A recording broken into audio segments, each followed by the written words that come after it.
Thick, gray smoke billowed from the windows of the two-story house on Maplewood Lane. Flames curled around the roof like angry fingers. A crowd had already gathered at a distance, phones out, panic on their faces. In the chaos, one voice rang out, sharp, commanding. "Hey, you can't go in there!" A woman shouted, stepping in front of the fire engine as it skidded to a stop. The firefighter she was blocking, a tall black man in full gear, helmet in hand, didn't flinch. "I need you to move," he said firmly. But the woman, Nancy Elridge, a longtime resident and self-proclaimed neighborhood watchdog, stood her ground. "You can't just charge into someone's house.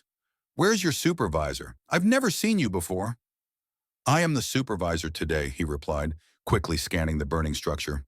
"I'm Lieutenant Marcus Boyd, and there are kids in that house." Nancy's eyes widened. "Wait, you're in charge?" But Marcus didn't waste another breath. He moved past her as his team arrived. Neighbors screamed, "There's still someone inside! Upstairs window!" pointing wildly. Inside the house, time moved differently. Heat pressed against his suit like a wall. He could hear the muffled sound of a child crying.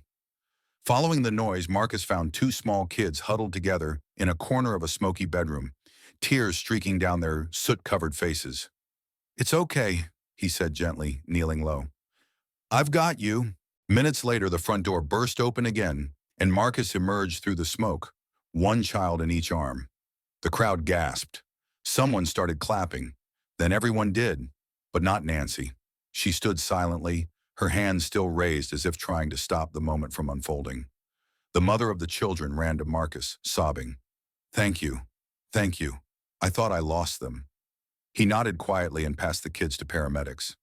Later that day, local news arrived. Cell phone footage captured everything. Marcus being delayed, then racing into the fire, and finally carrying the children to safety. The footage went viral within hours. Nancy's attempt to block him wasn't just a mistake. It was a stark reminder of how unconscious bias can cost lives. Social media erupted. Some demanded accountability. Others shared their own stories. But what stuck with most was Marcus's composure. When asked for comment, he simply said, "I don't care what color someone sees me as.